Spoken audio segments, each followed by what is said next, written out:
I want to welcome y'all to your City Hall. We support you. Just a few short weeks ago, we passed domestic partnership for our city employees.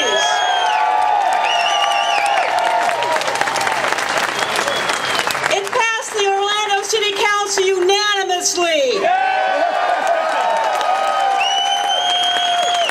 Just goes to show you, not everybody's against us. I'm very honored to speak here today, but I'm feeling very mixed emotions about the last election.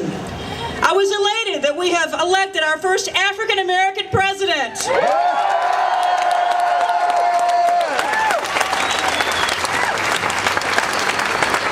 But I was also horrified that our state and many others passed a discriminatory and hateful amendment too.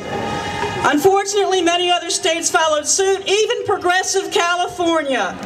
As a gay woman, I have often comforted myself in difficult times by turning my attention to people who have inspired me, and I want to talk about one of them now. I never knew Mark Bingham personally, but he is one of my heroes. On September 11, 2001, Mark Bingham and several other passengers on Flight 93 disrupted a hijacking attempt and lost their lives when the plane crashed. If not for their actions, many believe the plane may have crashed into the U.S. Capitol or the White House. Mark was a proud, openly gay man.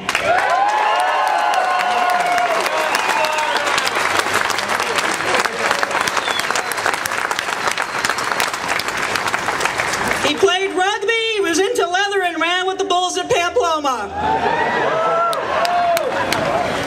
He was saving the lives of the very people who had denied him his rights. They should be ashamed! On September 21st, 1996, the Defense of Marriage Act had two effects: that no state need treat a relationship between two persons of the same sex as marriage, and that the federal government may not treat same-sex relationship as marriages for any purpose, even if concluded or recognized by one of the states.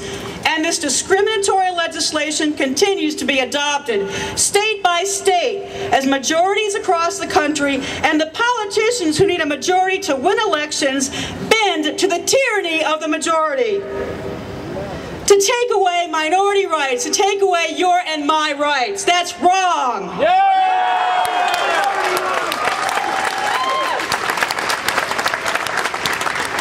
Religious political extremists in our country, like the ones across the street, rail against activist judges, but the courts have historically had to intervene on behalf of minority rights who have been mistreated by the majority.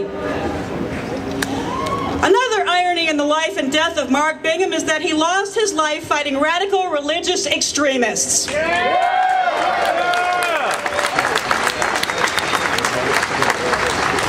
Not to say anything bad about the good folks of faith who are with us today. And that same extremism can be seen in our own country as religious organizations, and I'm calling them out, like the Catholic Church and the Mormon Church, use their pulpits and their prophets to preach intolerance and hatreds of those who differ from them. The unfortunate result of their actions is that the only rise in hate crimes against minorities that increased in the year 2006 were those against gay, lesbian, bisexual, and transgender community. Shame on them!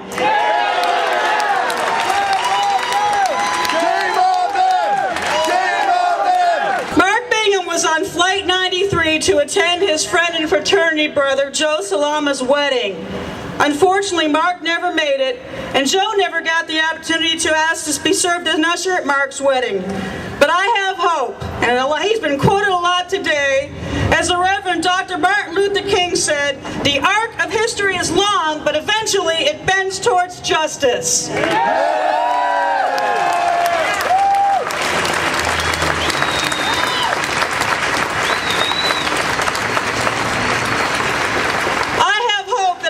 Will rise above the denial of basic civil rights to minorities, all of us.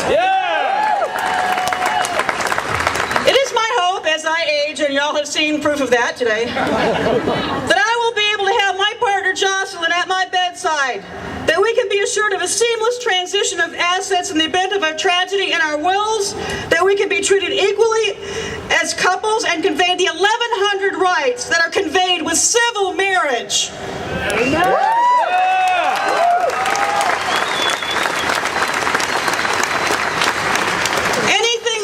Anything less is an insult to a great man who gave his life in selfless service to others. Any less is a denial of our basic decency as a civil social society. I salute Mark Bingham today as a great American hero, and I ask that those in attendance today reflect upon his sacrifice and honor his memory by continuing our fight for civil rights.